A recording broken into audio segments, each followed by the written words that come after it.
Welkom lieve allemaal weer bij een Information Talk. Superleuk dat jullie kijken en ik ben ook ontzettend blij om hier vandaag weer te zijn. Samen met Marion Latour en Erik Laarakker. Marion, jij bent mede-eigenaar van het Hellinger Instituut. En je hebt ontzettend veel ervaring met het doen van opstellingen. Fenomenologische opstellingen. Fenomenologisch, ja. En daarin werk je ook met paarden onder andere. Die zet je daarbij in. Dus daar ben ik benieuwd. Hoe ben je daarbij terechtgekomen? Ja. Dus dat vind ik leuk om zo even van je te horen. Nou, en Erik Laarakker, ons allen denk ik wel bekend. Dierenarts. Founder van Anna Water Information Medicine. En leuk. Vandaag gaan we het hebben over het belang van aanwezig zijn. En aanwezig zijn bij jezelf, in je lichaam. En waarom dat in onze ogen zo'n belangrijk element is in gezondheid en heling. Voordat we daar verder in gaan duiken, ben ik dus eerst even benieuwd, Marion. Wil jij ons even meenemen in jouw... hoe jij gekomen bent tot het werk wat je nu doet en hoe je dat nu vormgeeft? Ja, nou dat is eigenlijk per ongeluk gegaan. Ja, nee, het was niet bedacht. Dus ik had geen plan of zo. Ik werkte hiervoor eigenlijk heel lang bij de brandweer. Ik ben brandcommandant geweest, echt iets heel anders. En ik ben per ongeluk bij een opleiding gekomen, systemisch coachen met paarden. Ik had geen idee wat systemisch coachen was, maar de paarden trokken me. Dus zo ben ik eigenlijk daar terechtgekomen. En toen ik daar de eerste dag kwam, toen gebeurde er iets, ook in de aanwezigheid van de dieren en de natuur. Ik dacht, ik ben aan het thuiskomen of zo. En zo ben ik meer over het systemisch werk, heb ik daar geleerd. En ook bij het opstellingenwerk. En daarna ben ik daar helemaal in verder gegaan. Tot en met nu toe. En was dat gevoel van thuiskomen, wat je beschrijft, voor jou zo'n belangrijke motivatie? Dat je dacht van, hier gebeurt iets wat heel veel waarde heeft voor mij? Ja, ik denk dat je, al ons werk volgens mij, ook wat jullie doen, je kan het niet zonder jezelf en zonder je lijf. En ik denk dat daar echt wel iets begonnen is, dat ik echt meer weer met mijn lichaam geconfronteerd werd. Nou, geconfronteerd klinkt eigenlijk heel negatief, maar gewoon paarden, ik bedoel, als je er niet bent, een paard reageert daarop. Een paard wil, vraagt, nodigt uit om hier te zijn. En zo niet, dan laat het paard wat zien. Dus ik denk dat dat voor mij een hele belangrijke is. Dus thuiskomen is misschien wel thuiskomen in jezelf. Allereerst. En jij noemt al je noemt een stukje confrontatie met jezelf ook. Kan je daar eens wat meer over vertellen? Ik weet niet hoe het met jullie is. Misschien, maar ik ben erg goed in ook niet in mijn lichaam zijn. Of in ieder geval meer zeg maar het bovenste stuk, dus zeg maar het hoofd. Daar te zijn. En zeker ook denk ik in mijn werk als hulpverlener bij de brandweer en de politie is het makkelijk om naar je hoofd te gaan en de rest van je lijf uit te schakelen. Ik ben bijvoorbeeld echt heel benieuwd, de mensen die hier nu naar kijken of naar luisteren, hoeveel zijn zich nu bewust van hun eigen voeten? Ja. Weten ze eigenlijk dat die er zijn of niet? Voelen jullie je voeten?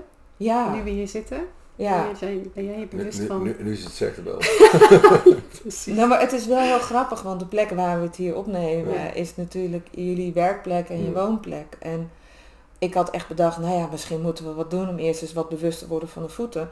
Maar het grappige is, op deze plek hoeft dat dus niet. Op deze plek trek je onmiddellijk naar de grond. Op een goede manier. Dus je aardt gewoon heel lekker hier. Dus dat hielp mij in ieder geval wel om me bewuster te zijn. Dat vind ik wel heel mooi wat je zegt inderdaad van die paarden. Want ik denk dat is... ik werk zelf natuurlijk mijn hele leven lang met paarden. Ja. En als je ze gaat behandelen, als je echt iets wil van die dieren, dan kun je er alleen maar op dat moment zijn. Ja. En dat is altijd zo grappig. Dat doen die beesten. En dan moet je echt oppassen als je ze er niet meer stopt, dat je onmiddellijk weer... Absoluut. En vooruit, achteruit, whatever. Ja. Om daar te zitten. Absoluut. Maar dat vind ik altijd het mooiste van die paarden. Absoluut. Ik ben het helemaal eens. Ja. Ja, en dat vind ik ook zo leuk als het met mensen werkt met de paarden. Of eigenlijk denk ik meer dat de paarden met ons werken, als ik eerlijk ben. Dus het is meer vanuit dat we dat we meer verbinden met een stukje natuur of een stukje zijn. Maar het mooie is wel, het maakt niet uit of ik nu mensen heb die de hele tijd uit een boardroom komen of op straat werken. Wat daar onmiddellijk gebeurt, is dat ze ergens landen. In zichzelf, in de grond, in de natuur, bij de paarden. Want anders, die paarden, dat is precies wat jij zegt. Die pikken dat gewoon niet. Nee, die pikken het niet gewoon. En ze hebben gelijk. Ja. Ze hebben echt gelijk. Ja. Dus je zegt eigenlijk, een aantal dingen. Hè. Dus je beschrijft hoe paarden eigenlijk je uitnodigen. Of je spiegelen misschien wel als mens. Op het moment dat je te veel, ja, laten we niet in te, want wat is goed of fout. Maar ik denk, je zegt ook mensen zijn geneigd en helemaal in functies die veel hoofdelijke activiteit van je vragen om daar natuurlijk veel aanwezig te zijn. Nou, dat is denk ik ook heel waardevol. Dat brengt ook veel. Maar tegelijkertijd is dat misschien ook de reden waarom je dus heel veel en actief aan het nadenken bent in de cognitieve lagen van mens zijn bent. En op het moment dat je met paarden gaat werken, dat eigenlijk instant uitnodigt of een bewustzijn brengt. Want dat zeg je ook, dat was voor mij ook zo toen ik voor het eerst dit werk tegenkwam. Dat je bewust gaat voelen dat je daar bent. Of misschien dus niet in je lijf bent. Absoluut, want daar reageren ze op. En ik kijk, paarden zijn misschien expressiever of zo om dat te doen. Maar ik denk, als mensen doen we het eigenlijk ook. Want als iemand hier niet is en ik wil in relatie komen met jou, dan gebeurt er ook iets bij jou. Als ik ondertussen nu met mijn boodschappenlijstje bezig ben of met iets anders. Zeker. Je lijf reageert daarop. Dus ik denk dat het een van de belangrijkste componenten is. Ben ik in contact met mezelf en kan ik daaruit uitreiken naar jou of naar jou, Erik. Dus. Ik denk wel dat er een verschil zit, zeg maar, tussen mens-mens interactie en de mens-paard interactie. Omdat wij alles maar het principe dat wij gewoon roofdieren zijn, zullen we maar zeggen. Dus wij kunnen vanuit een ander ding handelen en een paard is een prooidier. En ik denk dat daar de crux van het verhaal zit.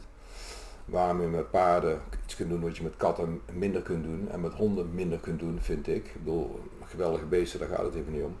Maar omdat het paard meer een prooidier is, moet hij altijd alert zijn op alles wat bedreigend is. En als wij hoog met onze energie zitten, zijn wij in principe roofdieren. En op het moment dat je zakt, word je veel meer, ik wil zeggen prooidier klinkt niet gezellig, maar wel, dan sta je meer in tune met. Absoluut. Dus een paard laat dat onmiddellijk zien. En die kijkt naar je, observeert je, voelt je eigenlijk vooral. Ben je gevaar voor me, ja of nee? En die luistert heus niet naar de woorden wat je allemaal te vertellen hebt. Nee. Dat is totaal andere interactie. Ja, want als we het ook hebben met in ons lijf zijn, is misschien ook wel interessant om te kijken van wat bedoelen we daar dan precies mee. Ik kan me voorstellen dat als we het zo hebben over paarden, dat paarden dus van al hun zintuigen gebruik maken, die niet alleen maar horen en zien zijn, maar ook het opvangen van energie, trilling, en dat allemaal meeneemt in hun inschatting van de situatie. Maar dat voor mensen, we zijn een ander, geen prooidier, maar wel, we hebben dezelfde capaciteit, denk ik, in hoe we kunnen waarnemen en op welke manier we ons lichaam daarvoor gebruiken. Dus wat betekent het voor jullie als we het hebben over aanwezig zijn en in ons lijf zijn? Hoe zou je daar... Ik ben even benieuwd hoe jij naar kijkt en hoe jij naar kijkt. Want ik denk dat we daar ook allemaal waarschijnlijk een eigen interpretatie en een eigen ervaring in hebben. Ja. Omdat we verschillende mensen zijn. Ja, nee, dat denk ik ook. Ja. Wil jij beginnen? Laat vooropstellen dat het een van de moeilijkste dingen is. Zeker in onze huidige maatschappij waar we in leven, waar we dus eigenlijk alleen maar cognitief getriggerd worden. Niet zozeer op ons gevoel. Als ik kom regelmatig in Afrika en daar is het wel heel anders. Weet je, daar voel je ook veel meer de aarde en dat gebeurt het automatisch. En voor mij is het eigenlijk gewoon letterlijk in het hier en nu zijn. Een soort presence process, hier en nu zijn, nog in de toekomst, wat volgens mij angst is, nog depressie in het verleden. Wij schakelen altijd als mens heen en weer ertussen. Dat is mens eigen, dat doe ik niet anders dan wie dan ook. Ik bedoel, ik ben een heus geen millimeter beter dan de rest van de wereld. En als ik aan dat beeld denk, dan denk ik niet eens zozeer aan een paard als wel aan een boom. Dus letterlijk met de wortels in de grond, met je hoofd, de takken zeg maar in de wolken en die verbinding letterlijk tussen hemel en aarde. Dus hier en nu zijn, de hemel en aarde. Letterlijk in jezelf met elkaar verbinden. Dat is wat dat voor mij betekent. En tegelijkertijd een van de moeilijkste dingen. Maar daarom vind ik paarden, nogmaals, en ook bomen, heel erg interessant. Bomen misschien bijna nog gewoon meer op wat dat betreft. Want die zijn... En hoe ervaar jij het als je in het hier en nu bent? Als je ook al het over zintuigelijk aanwezig stilte. Oké. Sowieso. Letterlijk je voeten voelen. Je voelt dat het doorstroomt van beneden naar boven. Je voelt de energie uit de aarde opkomen.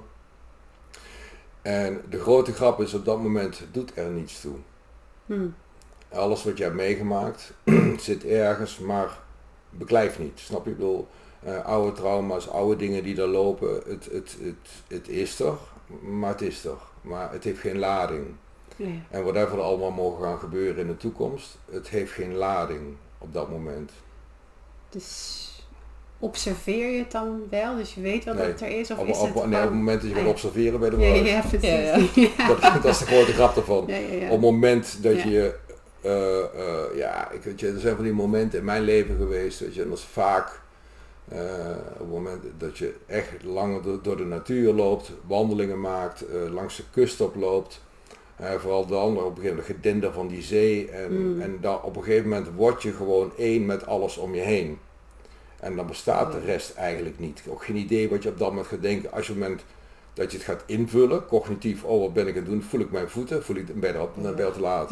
Het is een staat van zijn. En daar zijn volgens mij ook niet zoveel trucjes voor. Het is gewoon een staat van zijn op dat moment. Ja. En moet ik eerlijk zeggen, alles wat ik er nu in mijn leven gecreëerd heb, is altijd gekomen in die staat van zijn. Want dan sta je ook open voor informatie. Ja, precies. Ja. Ik weet, we hebben daar ook wel eens met Marijn in dat gesprek over gehad. Hè? Die benoemde toen ook van, eigenlijk komen de meest creatieve ideeën op het moment dat ik in de tuin aan het rommelen ben en buiten ben en eigenlijk helemaal niet heel erg aan het nadenken ben, maar gewoon, en dan in één keer is er een spark of een ding wat binnenkomt. En ik hoor jou dat eigenlijk nu ook zeggen. Ja, ik herken dat heel erg van in de auto zitten. Als ik aan het rijden ben, dan zit je ook in een soort automatische piloot. En dan kan ik in één keer dat ik denk, oh, ik moet dit doen. Of oh, dit is belangrijk. Of ik moet of dit linkje leggen. En dan heb je de afslag gemist. Nee, dat gebeurt dus nooit. Zo goed ken ik de route hier natuurlijk. Dat gebeurt meestal. Het gaat automatisch. Ja. Nou ja, en wat bij mij inderdaad ook opkwam toen jij aan het vertellen was, is dat ik dacht, het heeft iets te maken met het valt samen. Dus het valt, weet je, dus er is geen verleden, er is geen toekomst. Het valt samen in één punt of zo. Dus er is niet een tijd waarop we dan, zoals we de analoge tijd kennen. Eigenlijk is het tijdloos. Ja. Op het moment dat je tijdloos bent. Ja. En ik weet, kijk, ik relateer natuurlijk wel wat dingen aan paarden, omdat dat voor mij een bron van inspiratie is, de paarden in de natuur. Maar het is natuurlijk in veel meer dingen zo. Maar ik weet dat ik op een gegeven moment een keer bij een kudde koningspaarden was. En daar op een gegeven moment had ik geen besef meer, ik had gewoon geen besef van tijd. Dus ik weet niet of dat nou 5 minuten was of een uur was, maar dat wat daar was waardevol. En ik denk wat voor mij heel erg helpt is wel, jij noemt ook een assen, hè? Dus van je voeten naar zeg maar wat er boven allemaal is, hè? Dus de aarde en het universum of God, omdat ik over hoe we het willen noemen. Maar het is voor mij ook bewustzijn van links en rechts. En voor naar achter. Dus het zijn bijna 3 assen die in elkaar vallen. Of zo, op zo'n moment. Ik moet opeens denken aan, heel lang geleden, maar toen was ik met mijn gezin in Portugal langs de kust. En toen zei ik dus tegen mijn partner van, joh, ik ga even een stukje lopen. En dan heb je een hele ruige Atlantische kust. Uiteindelijk begon zich heel veel zorgen te maken. Ik ben 3,5 uur weg geweest. En ik dacht dat ik 5 minuten weg was geweest. Over die tijdloosheid gesproken. Tijd bestaat dan niet op dat moment. Precies. Ja. Heb jij voor jouzelf een voorbeeld uit praktijk of misschien persoonlijk waarvan je weet, oh ja, dat is echt zo'n moment waarin ik die staat van aanwezigheid aanraak in die 3 assen, waarin je dat herkent of wat jou helpt daarin of hoe je dat ervaart? Ja, dus voor mij, het is gedeeltelijk ook wel wat ik merk in mijn werk soms. Dus op het moment dat ik een begeleiding doe, dan kan ik soms op zo'n punt ook komen. Dus dan, het is gek, want ik wil zeggen, ik ben me niet bewust, maar ik ben ook heel erg bewust. Dus het is een soort bijna tegenstrijdig iets wat er is. Net wat jij zegt met het autorijden, ergens is er ook nog een soort bewustzijn, maar het is een andere laag of zo. En het is ook, dan heb ik bijna het gevoel alsof je aangeplucht bent op veel meer bronnen die er zijn. Dus dan komt er opeens een zin op of een woord op of ga je opeens iets doen waarvan je hebt er niet over nagedacht. Dus, maar dan is er ook wel heel veel vertrouwen op dat moment. Ja. Of gaat het dan niet eens meer over Nou, heb het ik gaat het vertrouwen het vertrouwen is om het ja, te uiten? Nee, het is eigenlijk het loslaten van... Ja. En vertrouwen is voor mij dan bijna gekoppeld aan dat er iets goeds uit moet komen of zo. Ja, maar dat is er allemaal niet meer. Ja. Dus in mijn werk ontmoet ik het wel. En zeker ook, en het lukt me echt niet altijd, het lukt me ook vaak gewoon niet. Dus ook als ik met de paarden ben of met de paarden werk, zijn er soms van die momentums.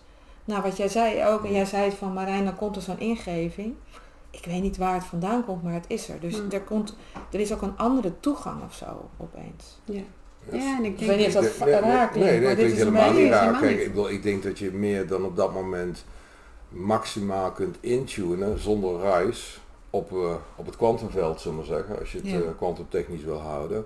Of het veld, hoe je het wil noemen, op de bron of wat dan ook. En vooral op je eigen bron. Ja. En dat het de enige plek is waarbij dat zuiver kan doorstromen. Kijk, we leven gewoon in een informatiewereld, alles is informatie. Mm-hmm. Waar tune je op in? Op het moment dat ik met een stress in mijn hoofd zit over de belasting of wat dan ook, ja, dan zit ik op de bron van de Belastingdienst ingetuned, zullen we zeggen, even flauw gezegd. Ja. En dan mis je de rest. Dan is er gewoon, ben je zo gefocust aan iets dat je eigenlijk gewoon niet meer goed ingetuned bent in wat zowel hemel als aarde je te brengen heeft en wat je eigen veld is. Ja. Zo zie ik het meer. Ja, dat wist ik niet. Hè. Ja. Ja, kijk, wat ik zelf ook wel tegenkom in mijn werk is, ook als ik lichaamsgericht werk met vrouwen of op dat bekken, dan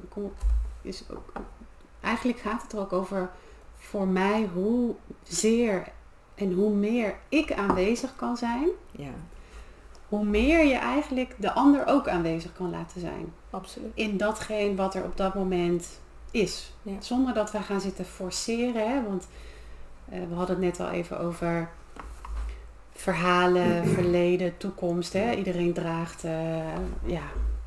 noem het trauma's, ervaringen, imprints met zich mee. Maar ik zie dat ook wel voor mezelf om als de beste behandelaar te kunnen zijn. Of behandelaar is het dus eigenlijk niet eens meer.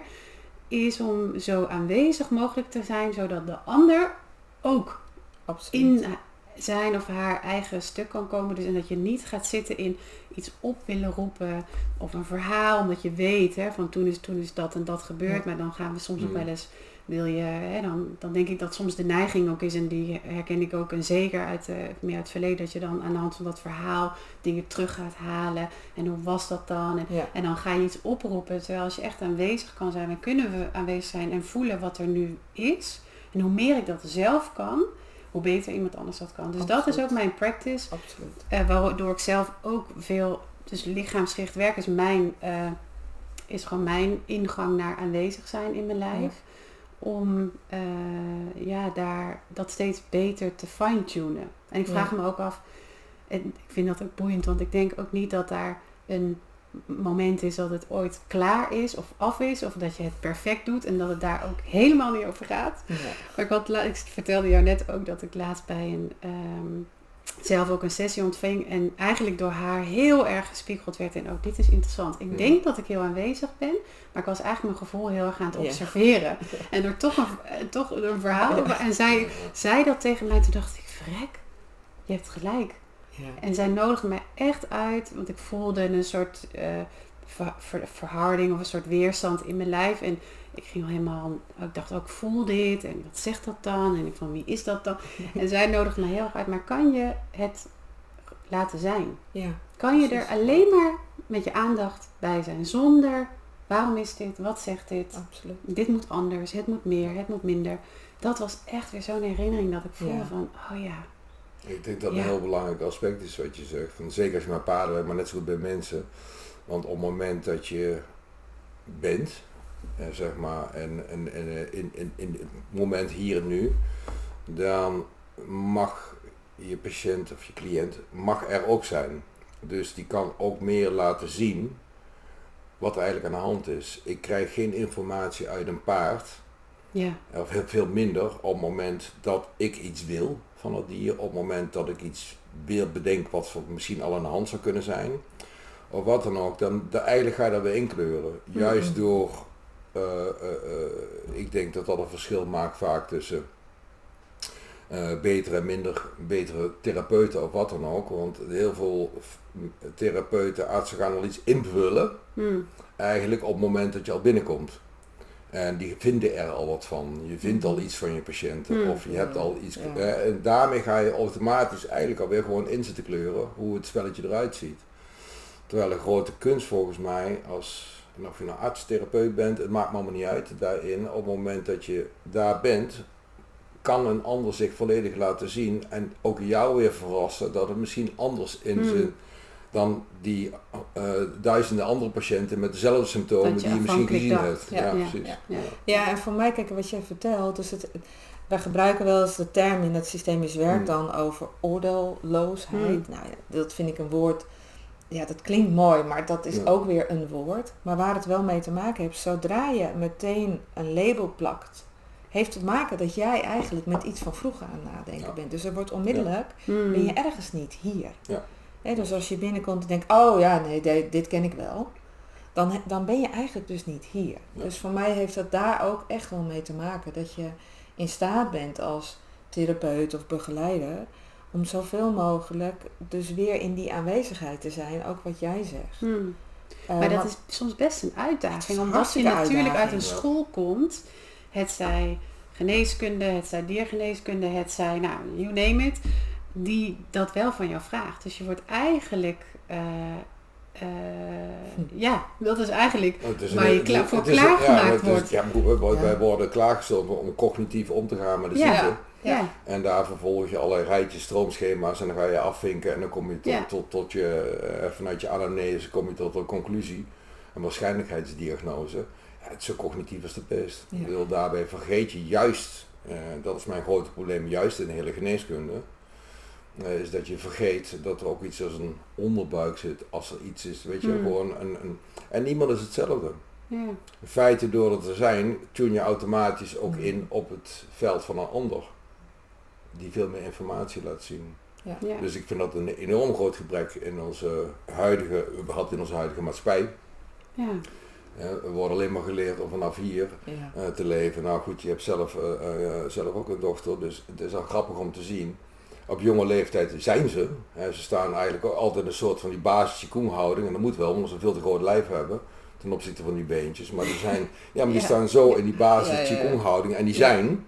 Ja. En die laat zich verrassen door allerlei werelden om zich heen. Wat er gebeurt, waar je soms afvraagt van is het fantasie of zitten ze op een andere dimensie dingen waar te nemen. Nou, als ze naar school gaat. Tuk. En binnen een paar jaar zitten ze alleen nog maar in hun hoofd. Ja. Over het algemeen. Nou ja, als ik kan vooral natuurlijk vanuit mezelf en mijn eigen ervaring spreken, heb ik dat wel weer heb ik dat weer herinnerd. Ja. Dat ook een onderdeel is en een heel waardevol onderdeel is van mens zijn en dus ook mijn werk uitoefenen. Dat is hoort gewoon samen. En dat ik nu ervaar van, hoe is het nou om de theorie, want die heeft ook een plek en een waarde, te kunnen combineren met dat stuk belichaming. Ja. Met dat stuk aanwezig, steeds meer aanwezig leren zijn.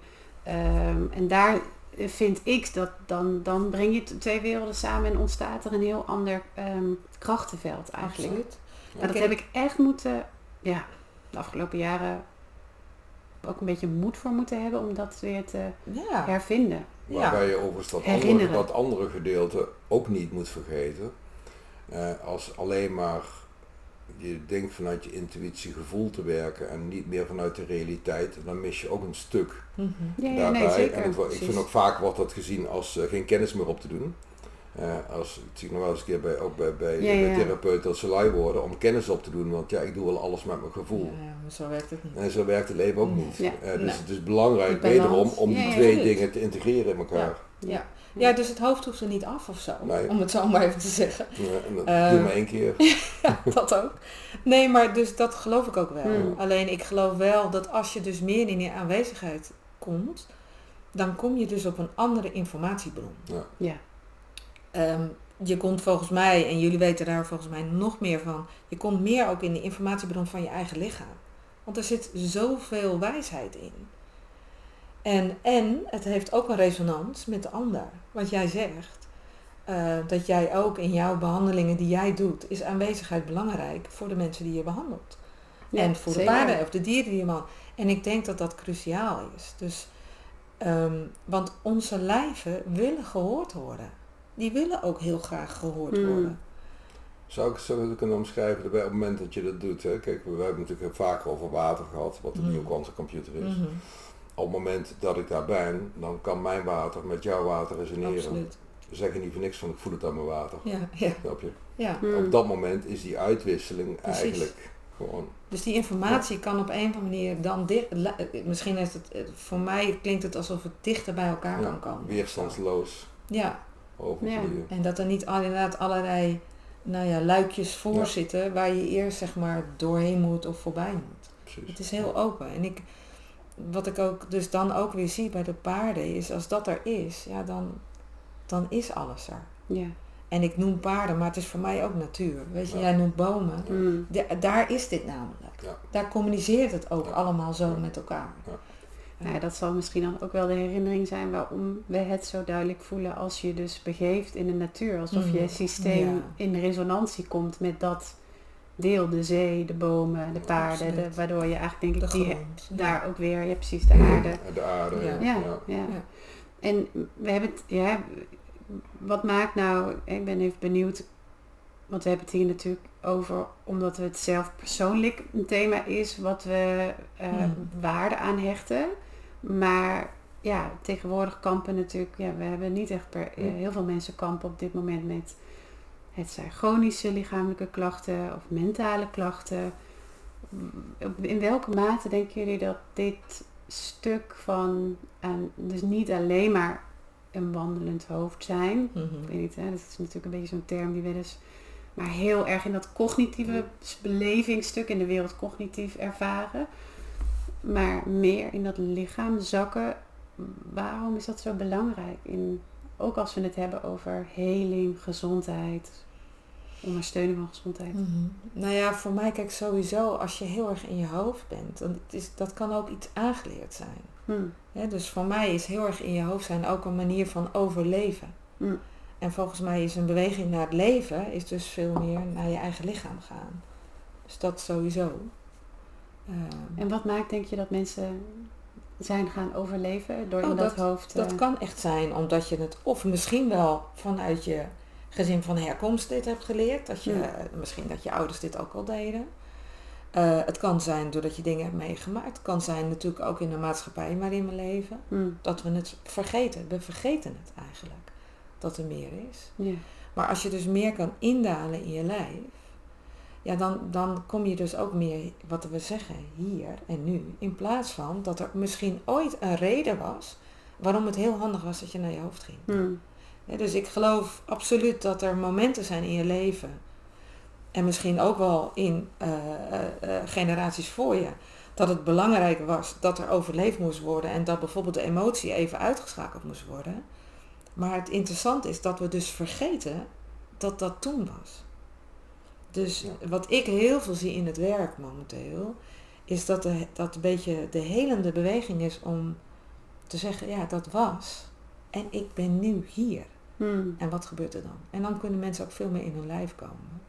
Maar je hebt het lijf bijna nodig om hier te komen. Zou ik mogen omschrijven van, kijk, iedereen heeft op een gegeven moment heb je overlevingsstrategieën nodig. Ja. Dat op een gegeven moment op moet passen dat je een overlevingsstrategie niet dusdanig chronisch maakt dat het beklijft in je lijf en issues gaat opleveren. Ja. Het mooie vind ik altijd bij, ik gebruik het voorbeeld wel vaker, met zijn alle emoties zijn functioneel. Angst is functioneel, want anders loop je op de eerste beste leeuw af, zullen we maar zeggen.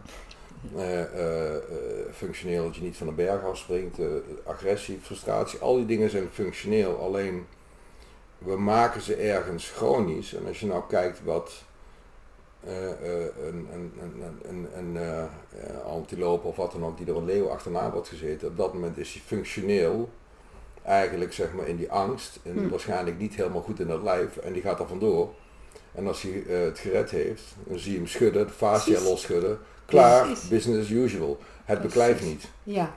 En wij laten trauma's door whatever, dat is geen oordeel, maar beklijven. Mhm. Het blijft onderdeel Ja. van het systeem. We Dus raken niet belijven eigenlijk. Het blijft in het lijf zitten. Ja. Ja. Absoluut. Ja. Absoluut. Ik snap dat ook ergens wel, want ja, weet je, als je aanwezig gaat zijn bij dat wat er is, dan kom je natuurlijk, is de kans ook wel dat je gewoon onrust, ongemak, angst, verdriet, woede tegenkomt. Dat wat vast heeft gezeten, ja, waarvan ik me heel goed kan voorstellen dat je ook kan denken, nou, ik geloof het wel. Ja. Dat dat precies de reden is, omdat we misschien ook met elkaar en ja, ook in hoe we kinderen ook leren om daarmee om te gaan met emoties en ze daardoorheen begeleiden van hoe doe je dat nou eigenlijk hè, met angst en woede. Ja. En dat we dat misschien ook niet meer helemaal weten en helemaal comfortabel zijn om iemand die door een angst of een woede of een verdriet ingaat, om daarbij aanwezig te zijn. Het zij Absoluut. zelf of Ja, het ja. zij Ja, ja. met iemand in je omgeving. En ik denk dat daar ook wel, zonder dat dat hoeft te gaan over, hè, want dan gebeurt er vaak, oh maar wat gebeurt er dan? En waar komt dit dan door? Ja. En wat moeten we eraan doen? Hoe kunnen we dit oplossen? Ja. Hier heb je de tissue, droog je tranen Ja. maar kunnen we het ook laten voor wat het Precies. is? Ja. Er is verdriet, er is woede, er is emotie. Vaak is het echt zo'n golf die omhoog komt en weer afzakt. En is dat alleen die beweging al laten gebeuren en daarbij aanwezig zijn zonder in dat oordeel te zitten, wat jij net ook beschrijft, dat oordeelloosheid, kan al maken dat de lading van hetgeen wat opgeslagen zat in het lijf ook weer minder Absoluut. wordt. En je daardoor, ja, en misschien is dat eigenlijk wel een van de belangrijkste dingen om te laten gebeuren. Er is een hele mooie, tenminste ik vind het een heel mooie uitspraak van Mike Boxall. En een therapeut die cranio en alles, osteopaat, maar ook een heel wijs man die niet meer overleeft, die niet meer leeft nu. En die zei, to be held and to be heard is to be healed. En ik denk dus als er ruimte is dat er naar je geluisterd wordt, niet per se naar je verhaal, maar dat je gezien wordt gewoon helemaal. En dat het gehouden kan worden, hè? Dus dat er plek voor is dat het mag, dan zie je dat al die spanning af kan nemen. Ja. Ja, dus dan wordt het dus niet opgeslagen of beklijft of belijft, maar dan heeft het een weg. Ja. En ik denk dat ook op het moment dat je, als iets gebeurt en je gaat er actief mee om, je doet er iets mee, veel minder beklijft. Absoluut. Ik was afgelopen weekend was ik een podcast aan het luisteren, dat ging dan over mitochondriën en iets ander verhaal, maar niet helemaal een ander verhaal. Maar het was een heel leuk voorbeeld wat die prof zei. Hadden ze op een gegeven moment onderzoek gedaan bij een bus met kinderen. En dat was misgegaan, die was, weet ik, het is bedolven onder zand terechtgekomen. En er was één van de leerlingen, die was gewoon het dak opengemaakt, die was heel actief gaan graven, eruit gekomen, et cetera. En de rest zat helemaal in de vries. Ja. Dus die hebben ze uitgegraven, min of meer in de vriesstand. Ze hadden allemaal PTSS, behalve degene die er zelf actief was uitgekomen, die had nergens meer last van. Ja. Ja. Je hebt zelf je power op dat moment over de situatie genomen. Op het moment dat je slachtoffer blijft daarin, dan gaat het beklijven. En op het moment dat je daar actief mee om kunt gaan, door dat op dat moment, dan is het eigenlijk, heeft geen reden om te beklijven. Je hebt zelf een uitweg gevonden. Ja. Maar die keuze heeft niet iedereen altijd, Nee. hè? Dat is Nee, natuurlijk het wel een is makkelijk om belangrijke. te zeggen. Ja. Ja, maar het is wel, Ja. ik denk dat het wel waar is wat je zegt. En tegelijkertijd, als je echt met die freeze en fight-flight respons, dat overkomt je een beetje. Maar ik denk wel dat het echt klopt dat in situaties die misschien minder over het reptiele brein wat geactiveerd wordt. Maar dat je in situaties waarin iets heel heftigs je overkomt, je durft om daar eigenaarschap over te nemen. Om daarbij aanwezig te zijn. Dat echt een groot verschil maakt. Ja. Dat denk ik wel echt. Ja, en ik denk dus de aanwezigheid of later alsnog de aanwezigheid erbij kan zijn. precies. Bij kan hebben of Ja. zo. Ik denk dat dat belangrijk is. Ja. En het is wel mooi, want jij maakte net ook de koppeling even naar het bindweefsel. Hè? Want we hebben vorige week ook een webinar opgenomen met Kevin Clinton over de rol van fascia en water. Hè? We hadden het net al even over, wat doet het eigenlijk als je aanwezig bent over de resonantie tussen de velden van mensen. En kijk, ik ben ook wel geboeid door wat gebeurt er nou als je meer aanwezig bent en dus ook de ingewikkelde gevoelens bij aanwezig kan zijn, als die er zijn, als ze opkomen. En dat lichaam daardoor eigenlijk dat er minder spierspanning komt, minder verdichting van bindweefsel, spierweefsel, fascia. Waardoor je ook daardoor, als het los kan komen, je eigenlijk weer herstel van de informatieflow überhaupt kan krijgen in dat lijf.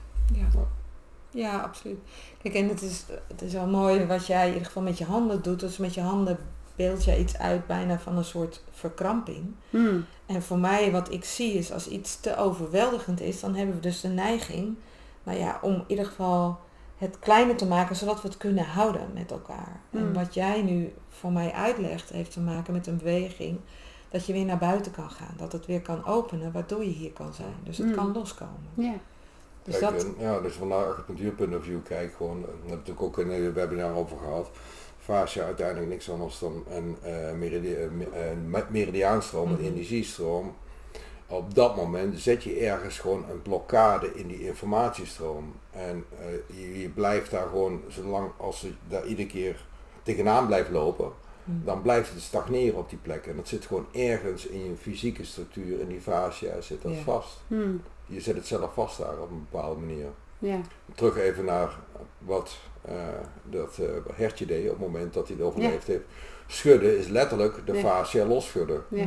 Daar hebben we ook een hele gesprek over gehad van de functie van trillen. Op het moment dat er iets heel spannends gebeurd is. Ja. Als je daarna gewoon echt helemaal in die shake gaat, je shake de boel weer los. Ja. En wat was het geloof ik bij de tweede documentaire van Marijn, dat ook zijn therapeut liet zien bij mensen op het moment in een angstige situatie, al die volwassenen, die willen hun angst niet laten zien en dus die verstijven soortement. Dus je gaat onmiddellijk vastzetten. Terwijl die kinderen die allemaal liggen te shaken op dat moment eigenlijk al meteen veel meer het door laten stromen. Ja, dus beweging is belangrijk. Ja, dat geloof zeker. ik. Dat is ook wel wat ik gewoon zie. En ook in de natuur bij dieren zie. Beweging is belangrijk. Ja, daarom is het misschien wel dat over die jongen die net hadden met die bus zat met zijn lichaam bezig om zich eruit te graven en te doen. Het heeft geen tijd om zich ergens vast te zetten. Terwijl als je niet freeze zit helemaal, dan kan het overal gaan vastzitten in je lijf. Ja, absoluut. Ja, mooi. Ik vind het ook mooi hoe die hoe we ook woorden gebruiken meer uit de ervaringsgerichtheid, het voelen en tegelijkertijd ook de koppeling kunnen maken naar de hele fysieke laag, het bindweefsel en het water en hoe als daar om welke reden dan ook, of door een emotioneel trauma of een fysiek trauma of het ooit hebben vastgezet van een gevoel, eigenlijk daar stagnatie komt. En op het moment dat je gaat bewegen,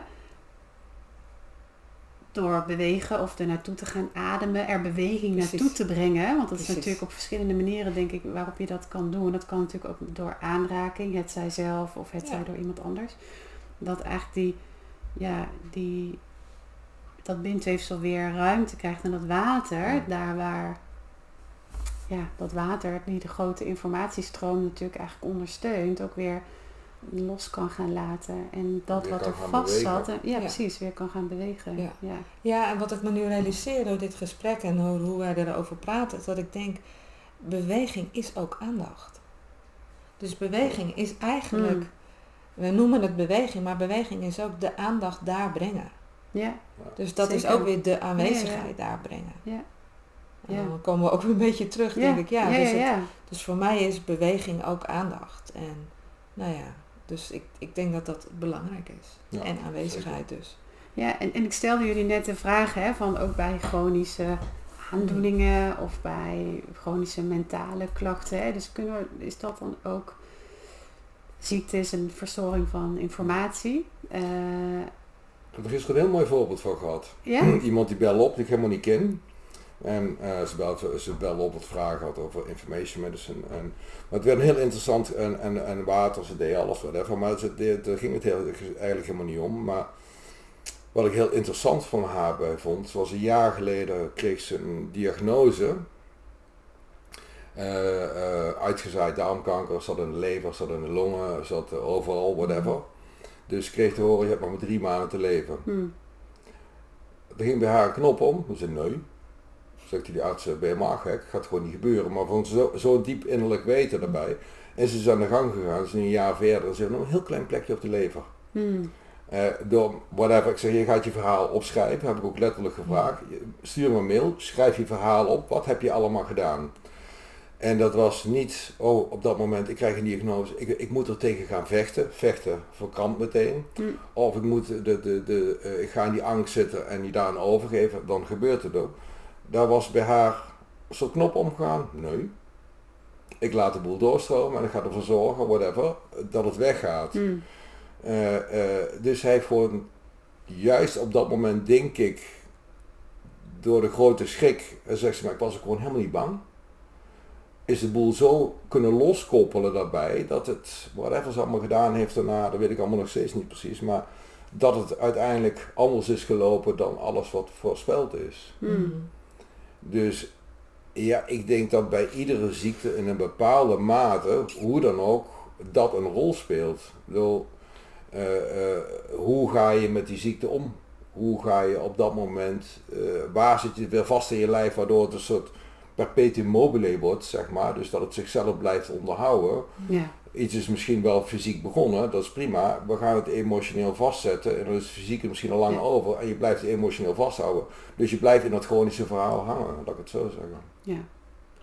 Nou, het is wel grappig, want wat ik kan zien, en misschien niet iedereen als ze meekijken, is op het moment dat jij het vertelt, op de manier hoe je het vertelt, ook in het eerste, dan gaan je ogen omhoog en je lichaam gaat omhoog, net alsof je meer dan, het hier probeert te houden in je hoofd, bedoel ik dan.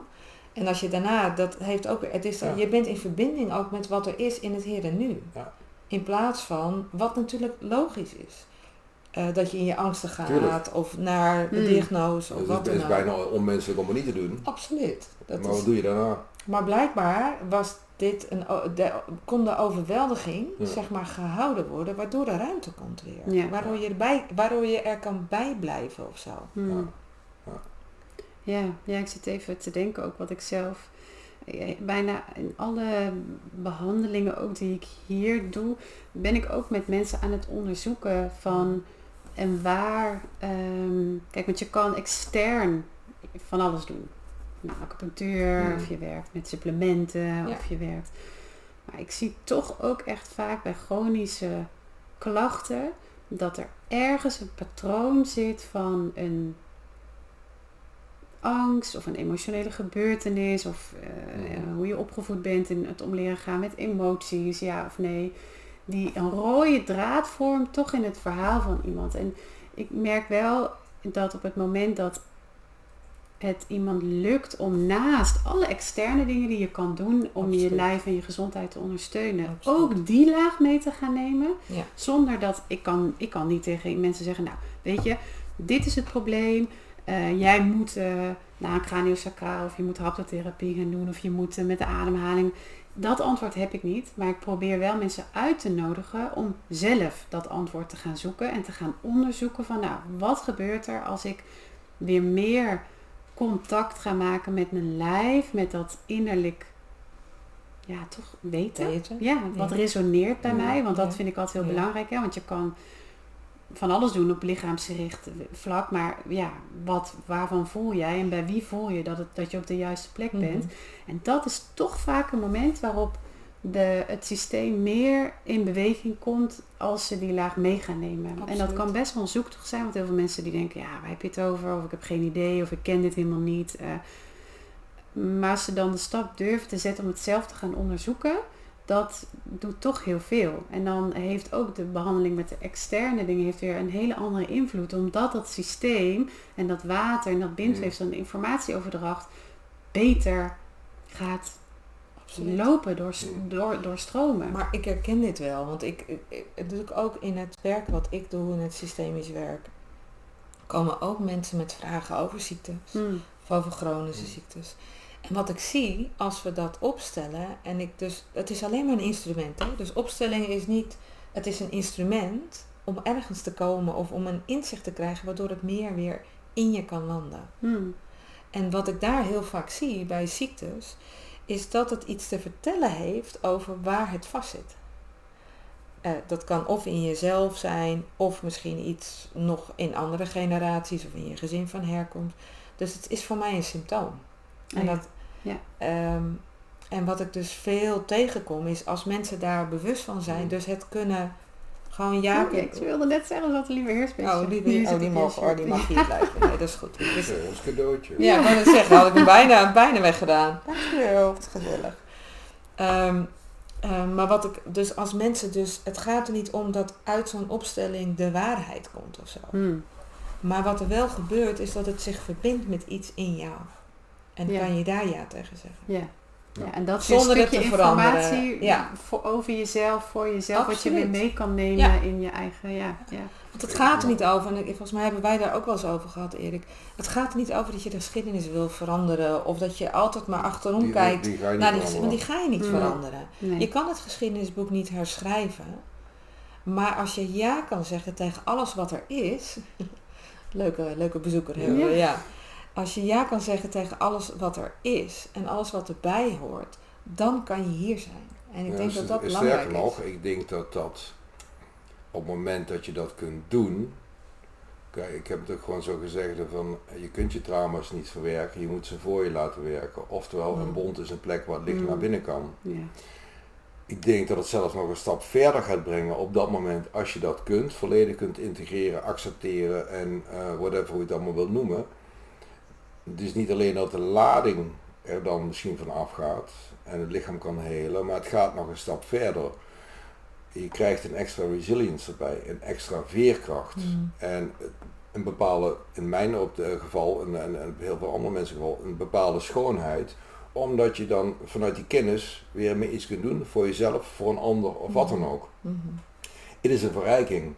Kijk, ik bedoel, op ieder niveau in het lijf, zeg maar, bij de mitochondriën praat je over hormesis, aanpassen aan stressoren. Als je niks in je leven meemaakt, gaat er niks gebeuren. Dan blijf je kind op dat niveau hangen. We hebben juist stressoren nodig om te kunnen groeien. En of het nou in de vorm van warmte, hitte, daar hoort emotioneel trauma in een bepaalde mate ook bij. Ik bedoel, zonder wrijving geen groei. Op het moment dat er niets getriggerd wordt, ga je niet een volgende stap nemen naar een ander level voor jezelf. En ja, ik weet niet hoe het met jullie zit, maar ik neem aan hetzelfde. Ik ben hier niet om alleen maar mijn tijd uit te zitten. Ik wil de hele, ik vind spiritueel altijd een beetje een lastig woord, maar bewustzijnsgroei. Dat is toch een grote reden waarom we denk ik hier een beetje zijn met z'n allen. Dus een andere manier iets met trauma aan te gaan en als een mogelijkheid tot groei te zien, maakt het ook anders dan in die negatieve lading blijven hangen. Het is me overkomen, het is me aangedaan, oh mijn vader, oh mijn moeder, oh dit, oh dat, weet je. Dat gaat niet meer verdwijnen. Maak er een kracht van en dan wordt het een heel ander verhaal. En dan heeft dat gegarandeerd zijn impact ook op je hele fysieke zijn. Nou ja, en ook in de voorbeelden wat jij nu zegt. En dus als je zegt, oh, dit is overkomen, of oh, en eigenlijk ben je dan daar. En je bent dus niet hier. Je blijft erin hangen. Precies. En ik denk dat een hele sterke helende beweging is dat je hier bent. En dan komen we ook weer terug bij de aanwezigheid. Want hier zijn betekent dat je aanwezig bent. Dus maar dat je ook met je lijf aanwezig bent. En dus niet alleen bij alles wat fijn en mooi en goed en blissvol voelt, maar ook gewoon soms de angst, het donker, de woede, en dat te zien als als een golf waar je gewoon doorheen beweegt van alles en van de samenhang. Juist dat. Ja, juist en je dat. zegt ook wel, een wond is een plek waar het licht naar binnen kan. Dus, en je hoort ook wel zeggen, dat mensen zeggen van ja, maar als je dus ergens het licht op kan schijnen, dus daar waar het zo pijn kan doen, of zwaar kan voelen, of verdicht, of weerstand. Dat zijn allemaal woorden voor fysieke ervaringen die je kan hebben in je lijf. Maar op het moment dat je daar met je aandacht en je beweging en je adem eigenlijk het licht naartoe brengt, opent zich dat weer. En ik geloof er ook echt in, ook over dat rol van, ook als we kijken naar de fascia en wat het licht daar naartoe brengen doet op mitochondriën, wat het licht, dat het hele systeem daar eigenlijk herstellend op kan reageren. En dat we niet voor niks daar die termen ook weer voor gebruiken. absoluut. En Maar dat maakt je toekomstige leven een stuk makkelijker. Althans, vind ik zelf, naarmate je ouder wordt. Dat je denkt van oké, dit gebeurt nu, het is niet leuk, maar ik weet dat het vanzelf overgaat. En het verdwijnt vanzelf een keer, dus een factor tijd en dan is het gewoon, houdt het op, zullen we maar zeggen, in het hele bestaan. Dat is het grote voordeel, vind ik, als je ouder wordt erbij. En dan iedere keer, tenminste heb ik nu zelf, als er dan iets gebeurt, dat ik steeds meer kan denken, oh maar wacht even, over een tijdje kan ik er ook wel voeding uithalen. Waardoor het eigenlijk onmiddellijk op dat moment al veel minder traumatisch wordt. Snap je? Nou, en wat ik jou hoor doen, is dat je eigenlijk zegt dat je de zon en de regen bij elkaar brengt. Ja. En dan heb je een regenboog. Ja.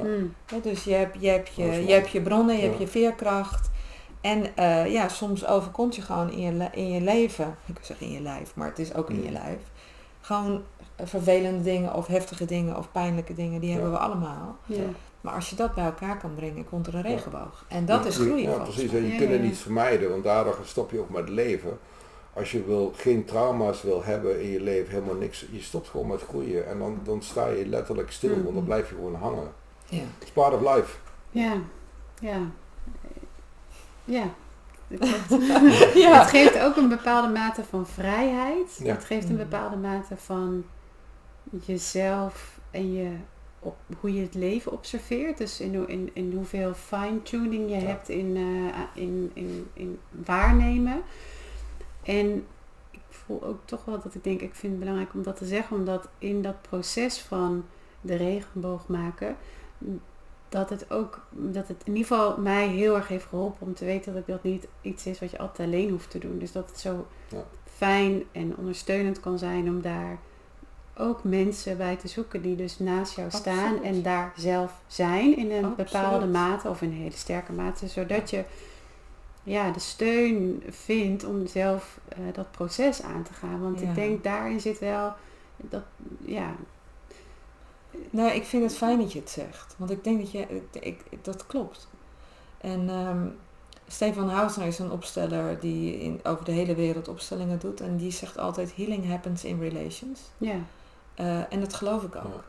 Dus natuurlijk ook, zoals wij hier nu zitten met elkaar, is continu natuurlijk in woorden hebben we een interactie, maar ook in zijn, met onze lijven. We zijn continu aan het uitwisselen. En door dat te doen, en dus voor mij is bijvoorbeeld de zon, in even een metafoor wat ik uitleg, kunnen ook anderen zijn die even de zon brengen. Ja. En de zon is niet alleen een metafoor. Nee, ik weet het voor jou. Ja, het is een belangrijke bron. Allerbelangrijkste. Ander verhaal op de podcast. Ja, dat klopt. Nou ben ik nog wel benieuwd, misschien ook maar een beetje... Maar ik ga één ding aan toevoegen daarbij, wat ik zo mooi belangrijk is, dan ga ik er weer naartoe, op het moment dat je het voordeel is om er op die manier mee aan te gaan, dat je ook steeds minder angst voor de toekomst krijgt. Ja. Omdat je, nogmaals, je weet dat het overgaat, je weet dat je er beter van wordt en noem maar op allemaal. En heel veel mensen, met name hier in Nederland, vind ik het leven zo in angst voor de toekomst, weet je wel. Dan ga je overmatig verzekeren, van alles gaan proberen te doen om dingen te vermijden die je toch niet gaat vermijden. Ja. En dat vind ik eigenlijk, als ik naar mijn eigen leven kijk, met het hele spelletje van mijn leven, genoeg trauma's gehad, maar ik word steeds minder bang voor trauma, steeds minder bang voor de toekomst. En you can deal with it. Ja, no issue. Dat herken ik wel. Ja. Nou, en dat is wel, dat raakt me ook wel wat je zegt. Want als ik hem dan weer even koppel aan de dieren en aan de paarden in dit geval. Vorig jaar is onze leidende Mary overleden. En ik heb dan zeg maar die laatste fase heel nabij meegemaakt met haar. En wat ik echt bijzonder was om te zien, zij was niet bezig dat ze doodging. Nee. Dus zij was niet bezig zoals ik het misschien bij mezelf soms ontmoet of bij andere mensen ontmoet van het gaat komen. Zij was gewoon bezig om te zijn. Ja. En dat raakte me zo diep dat ik dacht, voor haar is het eigenlijk verder gaan in plaats van stoppen of precies. En ik weet niet of ik daartoe zelf in staat ben, maar het was wel voor mij ook weer een bron om dat zo van dichtbij mee te maken. Ik denk dat is een heel ander punt, maar wel hetzelfde punt. Ik denk dat je in die zin dat we al vanaf kinds af aan bezig zou moeten zijn met stervensbegeleiding, want het gaat zeker gebeuren. En ik moet denken aan een documentaire, De Nieuwe Wildernis. Daar zie je op een gegeven moment één scène, ik weet maar één scène, ik kan me nog maar herinneren van die hele documentaire, is dat ze op een gegeven moment zien dat zo'n reekalfje gaat liggen. En die gaat gewoon, langzamerhand zie je gewoon in alle rust en stilte, zie je dat dier langzamerhand doodgaan. Het is gewoon een absolute schoonheid. Die is daar niet mee bezig van, ik laat mijn kinderen achter, heb ik het financieel wel goed geregeld, ik ben bang voor de dood waar ik naartoe ga. Nee. We zijn gewoon en we gaan. Dat doen we allemaal, hè, vroeg of laat. Ja, dat is een understatement. Ja, maar het is ook wel een proces, ik denk, de cyclus van opnieuw geboren worden en dus delen van jezelf die afsterven. Nu hebben we het over de uiteindelijke dood, maar dit raakt denk ik ook wel aan waar we het tot nu toe over gehad hebben, want zo dicht aanwezig zijn bij jezelf en bij dat wat er is ook soms een stukje durven iets te laten sterven, omdat je er zo bij bent en weer een nieuwe impuls of iets nieuws geboren laten worden. En dat is misschien ook wel, we zijn ook niet zo bekend, denk ik, meer in Nederland in ieder geval niet met op die mate comfortabel zijn met die processen en dat beide processen een waardevolle beweging zijn eigenlijk in het leven. Ja. Het koppelt voor mij heel erg iets wat ik in de trainingen veel gebruik, is de moed om het niet te weten en toch te doen. Ja. Want je weet, ik bedoel, het gaat niet om weten. Het is een beweging dat je denkt, het is elke keer een soort vrije val. Je weet niet precies waar je terecht komt. Ja. Ja. En het is heel spannend, maar ik denk dat het een van de krachtigste dingen is die je kan doen. Zeker. Ja, dat denk ik ook.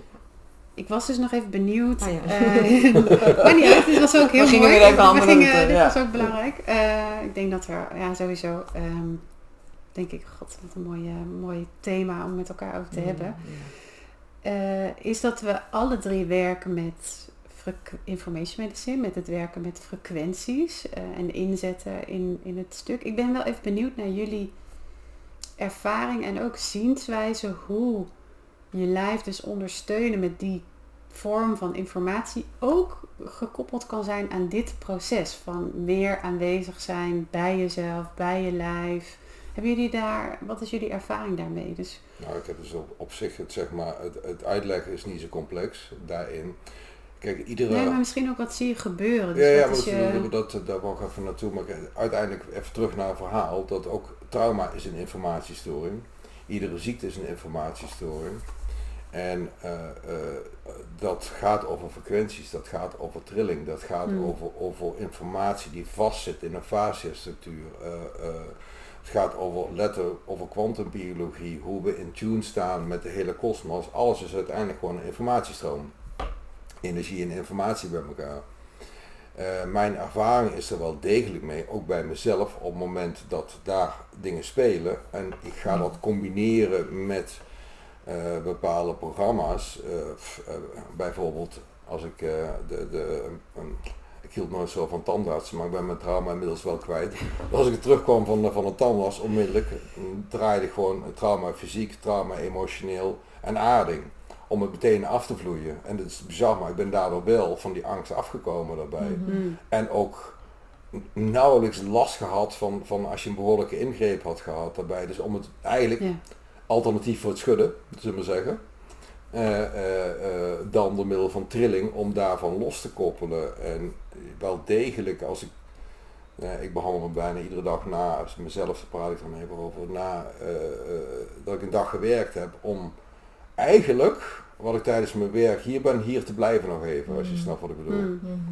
Ja, en ik zie het wel degelijk ook bij dieren, bij mensen, op het moment dat je programma's gebruikt die daar wat meer geschikt voor zijn, Ctrl-Alt-Delete, Freedom, uitlijnen verleden, ook een mooie PTSS, aarding, allemaal dat soort dingen, is dat je meehelpt in het proces om die informatie weer door te laten stromen. Dus waar het vastzit in je fascia, wat te laten ontladen. Ja. Dus ja, dat zie ik wel degelijk, Ja, voor mij kijk dus sowieso, als we het ook over het thema dus over aanwezigheid, wat ik ook vind dat information medicine ook je helpt om eigenlijk weer bewust te zijn van jezelf. Dus ergens bij al die programma's heb ik altijd het idee dat het dus ook iets meebrengt om weer even, nou, ik maak zo'n beweging nu in mijn hand, dat het weer even naar binnen kan komen. Dat je opeens je bewust bent dat je lijf het naar binnen kan laten komen. Dus dat is 1. Los van wat alle programma's doen. Maar ja, precies. dat is in ieder geval wat ik zo zie. En dat vond ik ook heel bijzonder toen ik ermee werkte met de paarden. Dus de paarden, als ik het daar afdraai, ze zijn al open. Dus ze gaan gewoon door. Maar je merkt dat het gewoon nog makkelijker kan landen in hun. Ja. Dus dat is er één die voor mij heel belangrijk is met deze programma's. Is dat het weer bewustwording maakt van iets. En ik denk dat dat alleen al helpt. En het opent iets van eigenlijk, ik weet niet of ik het goed zeg Erik en René, anders corrigeer me maar het is ook iets, het lijf is tot zoveel in staat om zelf een helende beweging te maken. Dus dat is er ook. Ja. Je probeert het lijf weer te herinneren. Ja, alsof precies. Het weer kan aanpluggen aan iets wat het van oorsprong eigenlijk weet, maar misschien vergeet het. Net zo goed als jij bijna zei, goh, ik merkte toen ik me liet behandelen met lichaamswerk, dat je eigenlijk herinnert. En ik vind het woord herinneren heel mooi, want het is herinnerd, alsof het weer binnen kan komen. Ja. En weet je, los van de hoeveelheid programma's vind ik dit een van de belangrijkste dingen. Ja. Ik ben zelf bijna 3 jaar geleden echt best wel door een hele emotionele uitdagende tijd gegaan. En heb toen zelf ervaren dat information medicine ging echt niet voor mij de intensiteit van de emoties allemaal wegpoetsen, weet je wel. Maar het was echt een ankerpunt om het te kunnen, om mijn systeem te helpen, mijn lijf te helpen, om iedere keer toch weer een beetje terug in die uitleiding of in die ruststand, of dat ik het eigenlijk daardoor zelf nog beter kon dragen. Dus ik deed echt een heel stuk ook met lichaamswerk en ik was toen ingebed in een super fijne groep met vrouwen. Dus er waren een aantal elementen die me heel erg geholpen hebben. Maar dit was ook een soort, steeds weer terug naar een soort blauwdruk waarvoor ik voelde van oké, rust, uitleiding. En dat hielp me om daar toch beter doorheen te bewegen.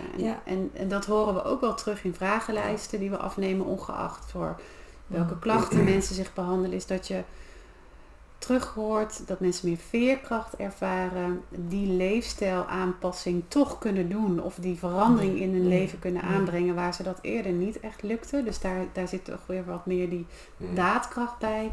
En meer beter die emotieregulatie om ook te kunnen, ook wel aanwezig te kunnen zijn bij dat wat je voelt. Want als het zo groot is en je zo overspoelt, dan, wat natuurlijk ook wel eens kan, dan is dat absoluut.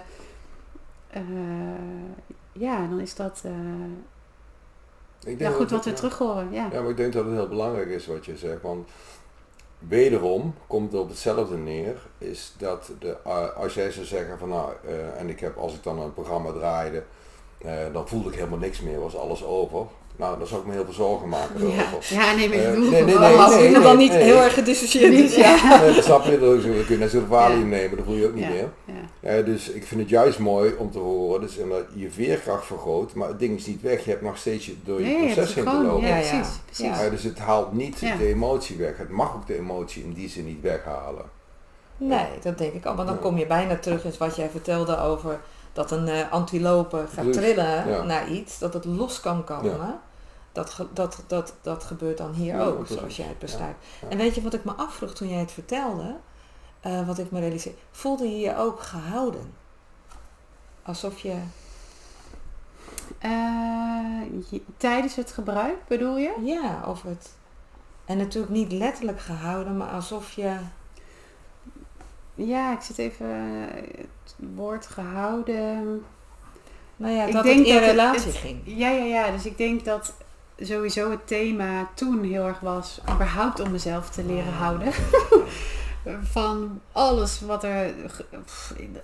En te gaan ervaren, dus ik denk dat het daar wel in zit, het gaan ervaren dat je jezelf kan houden. Door de meest intensieve gevoelens van wanhoop of verdriet. En ik denk dat het me daarmee geholpen heeft om dat stuk om die capaciteit te vergroten in mezelf. Zonder dat ik het... Maar ik had het nog wel te doen. Ik denk dat... Mag ik het zo omschrijven? Ik kreeg er opeens een beeld bij als je het zo vertelt. Dat in plaats van op het moment dat die dingen gebeuren, dat je alle kanten opschiet. Waardoor het heel moeilijk is om te verankeren. En door erheen te komen, dat is gewoon even een beeld dat ik erbij heb. Dat het zeg maar precies, meer dat is ook een beeld zorgt voor dat het gaat kanaliseren. En gewoon dit is wat je hebt te doen. Dit ga je doen. En et cetera, in plaats van alle kanten op te springen. Nou, dat is wel wat ik ook ervaar namelijk. Dat het soms... deze beweging. Dus een beetje meer bij elkaar, dat je het meer gecontained kan worden of zo. Ja, maar dat is sowieso wat ik zelf persoonlijk ervaar, zeg maar. Ik heb natuurlijk gewoon een opstelling waarbij het hele bed meetrilt en van alles gebeurt. Voor mij is het nog steeds, na al die tijd, gewoon een feestje. Om even, ik krijg wel het gevoel op het moment dat ik bezig ben, dat ik in een soort cocon zit. Ik voel me helemaal veilig, alsof ik in een floating tank zit. En dat daarbuiten niks bestaat. Ik verdwijn ergens naar een of andere whatever. Het is, ik ervaar dat zelf wel zo, nog steeds. Nou misschien is dat, dat herken ik ook. Maar dat zeggen ook wel veel mensen, hè, dat er een soort, eenmaal als je er even mee aan de gang bent, want dat is soms wel om echt een tijdje doen. Wennen, dus je lijf moet dan een soort herkenning of een misschien ook een beetje ontrouw worden aan wat je gewend bent. Dat er dan heel snel een herkenning en een rust komt en dat veel mensen ook uiteindelijk wel in slaap vallen daarmee. Dus het moet ook gekoppeld zitten aan een basisveiligheid om daar, om in die noem het parasympathische staat van zijn, gedragenheid, veiligheid te komen. Ja, mooi. Goed, ik denk, we hadden het al over dat de podcast van 1,5 uur en langer heel lang zijn. En ik denk dat we ontzettend veel gedeeld hebben, onderzocht hebben samen. Hebben jullie het idee dat we... Zijn er nog dingen waarvan jullie zeggen, nou, dit had ik eigenlijk heel graag wel willen zeggen, maar daar zijn we niet aan toegekomen? Ik niet. Nee, ik ook niet. Ik voel mijn voeten nog steeds. Ik ook. Dus misschien ook voor de kijkers en luisteraars weer een leuke check of zo. En de bovenkant van je hoofd. Ja. Nou, mooi. Dan wil ik jullie heel hartelijk bedanken voor het aanwezig zijn hier. Voor het mooie gesprek, de uitwisseling. En ik hoop dat dit voor jullie ook... ik ben benieuwd eigenlijk naar hoe jullie het gesprek vonden. Dus voel je vrij ook om dat dan ons te laten weten. En ons mee te nemen in hoe dit voor je was. En in ieder geval heel erg veel dank voor het kijken en tot de volgende keer.